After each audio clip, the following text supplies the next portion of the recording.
Assalamualaikum warahmatullahi wabarakatuh.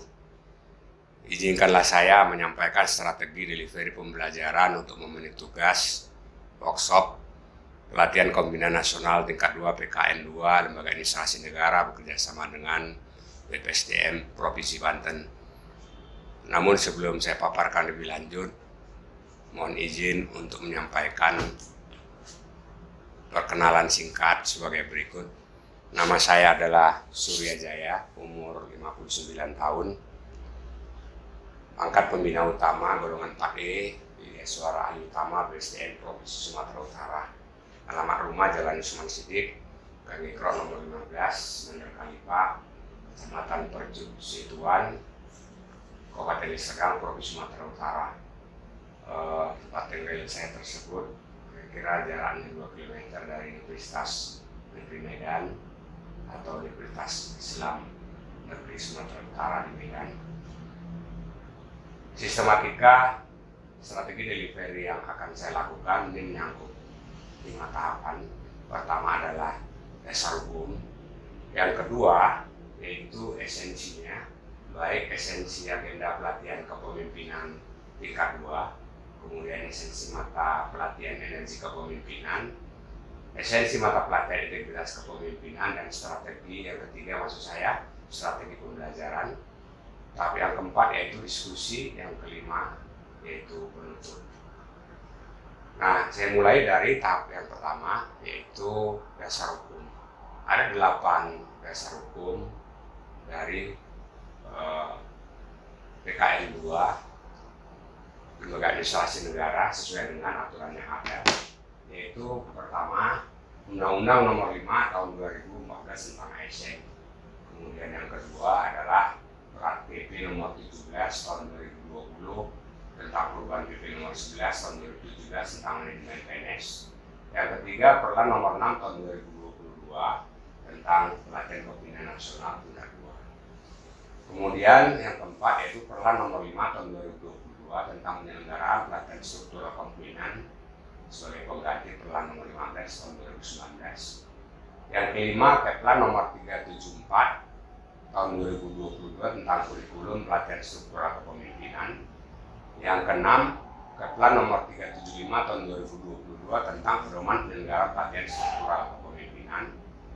Dan peraturan terbaru yaitu yang ketujuh Keplan Nomor 1 Tahun 2003 tentang kurikulum pelatihan struktural kepemimpinan. Dan yang kedelapan adalah Keputusan Kepala Lembaga Administrasi Negara Nomor 2 tentang pedoman penyelenggaraan pelatihan struktural kepemimpinan. Selanjutnya izinkan saya untuk menyampaikan esensi agenda PKN 2 ini, yang mana ada 4 agenda dalam pelatihan kepemimpinan nasional tingkat 2. 4 agenda dalam pelatihan kepemimpinan yang saya maksudkan adalah pertama agenda untuk mengelola diri, atau maksud saya agenda mengelola diri. Yang kedua agenda kepemimpinan strategis. Yang ketiga adalah agenda manajemen strategis. Yang keempat agenda aktualisasi kepemimpinan strategis, yang mana kompetensi yang akan dibangun adalah kompetensi kepemimpinan strategis. Adapun tahapan blended learning PKN 2 ada 3 tahap pembelajaran yang akan saya bangun, yaitu pertama adalah pembelajaran klasikal tahap 1, yang mana ini dilakukan di tempat penyelenggaraan. Selanjutnya pembelajaran mandiri yang dilaksanakan di kedudukan peserta masing-masing. Kemudian e-learning yaitu terdiri dari sinkronus dan asinkronus di kedudukan peserta. Kemudian membangun komitmen bersama di tempat kerja peserta tempat lain atau tempat lainnya. Kemudian pembelajaran klasikal tahap kedua yaitu di tempat penyelenggaraan. Selanjutnya aktualisasi kepemimpinan kolaboratif di tempat kerja peserta, dan tahap 3 yaitu pembelajaran klasikal tahap 3 di tempat penyelenggaraan.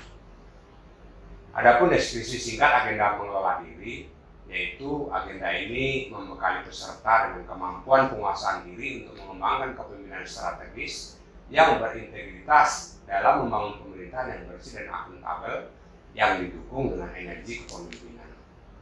Tujuan pembelajaran adalah kompetensi kepemimpinan strategis. Ini merupakan kompetensi manajerial peserta untuk menjamin turunnya akuntabilitas JPT Pratama sebagaimana diatur dalam peraturan pemerintah yang mengatur mengenai manajemen PNS.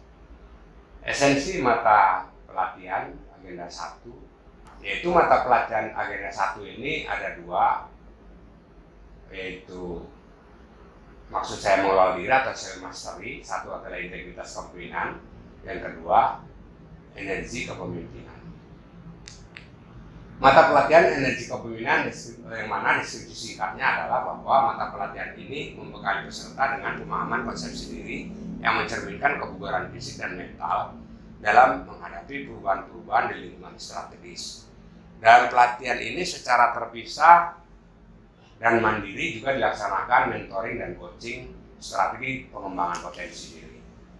Kemudian mata pelatihan integritas kepemimpinan, deskripsi singkatnya adalah mata pelatihan ini membekali peserta dengan pengetahuan tentang konsep dan pemahaman pemerintahan bersih dan akuntabel, tantangan dan integritas, penguatan strategi organisasi dalam penegakan integritas, dan aktualisasi integritas dalam mengelola organisasi.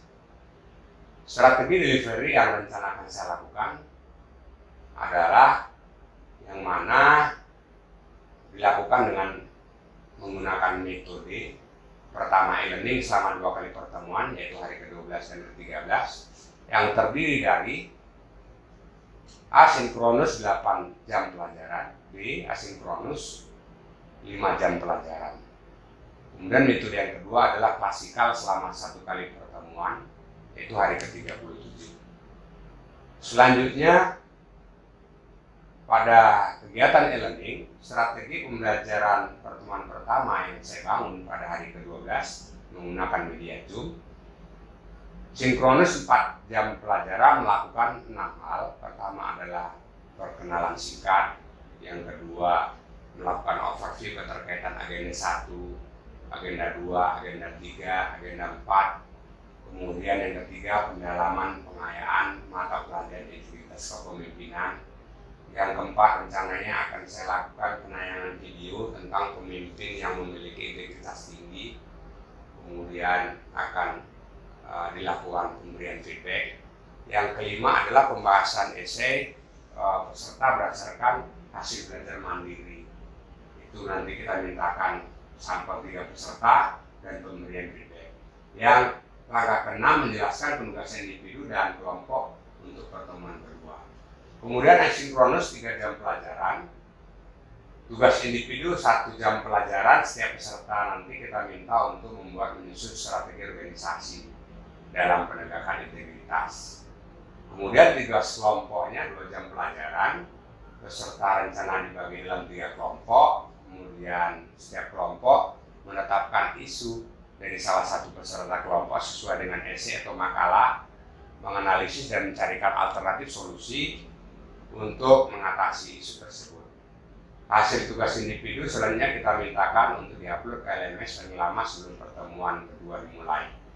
Sedangkan media atau instrumen yang rencana akan saya gunakan yaitu Zoom, kemudian modul dan bantayang, video, dan petunjuk mengerjakan tugas. Rencana strategi pembelajaran pada pertemuan kedua yang akan saya lakukan pada hari ke-13 itu yaitu sinkronus ada 4 jam pelajaran, melakukan 4 hal, yaitu pertama pendalaman atau pengayaan mata pelatihan energi kepemimpinan. Yang kedua, presentasi tugas individu. Nanti rencananya akan saya mintakan 3 peserta, kemudian pemberian feedback. Langkah ketiga, melakukan presentasi tugas kelompok dan pemberian feedback. Langkah keempat, menjelaskan penugasan individu.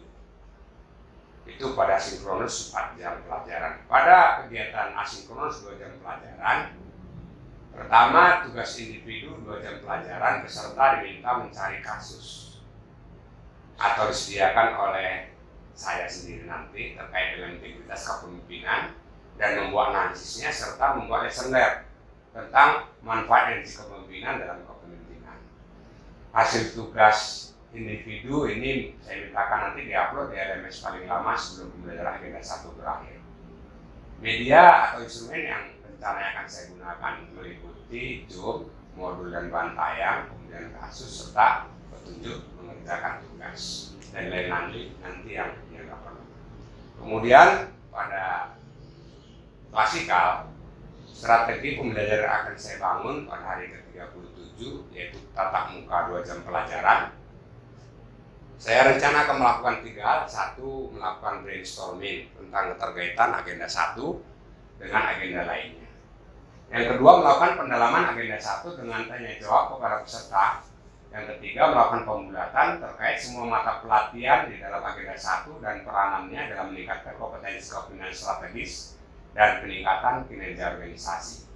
Metode atau instrumen rencananya akan saya lakukan meliputi laptop, screen, PPT, bahan ajar, dan lain-lain yang diperlukan oleh panel itu. Sedangkan langkah selanjutnya saya lakukan diskusi dengan peserta pelatihan PKN 2, yang mana saya telah mendownload sebuah berita online. Saya tayangkan kepada peserta. Salah satu peserta saya minta nanti membacakan berita ini, yang mana Wakil Ketua KPK Republik Indonesia Alexander Marwata mengatakan peringatan Hari Anti Korupsi sedunia dilaksanakan di Medan dengan alasan kasus korupsi yang terjadi pada tahun 2022 itu yang terbanyak adalah di Medan, yang mana catatan tersebut merupakan catatan yang tidak baik. Ada 17 kepala daerah dengan perkara korupsi, 16-nya ditangani KPK, 1 ditangani oleh aparat yang lain menurut berita tersebut. Sehingga ini menjadi pertimbangan KPK untuk melaksanakan peringatan Hari Anti Korupsi Sedunia atau HARKODIA yang dilaksanakan di Medan. Kegiatan yang saya ingin kondisikan bersama peserta adalah mereka saya minta untuk memberikan tanggapan peserta tersebut terkait integritas yang mereka miliki terhadap masalah yang saya sajikan tersebut. Itulah kurang lebih strategi delivery pembelajaran PKN 2 yang akan saya lakukan bila melakukan pembelajaran di BPSDM Provinsi Sumatera Utara. Cukup sekian dulu yang dapat saya sampaikan. Terima kasih. Assalamualaikum warahmatullahi wabarakatuh.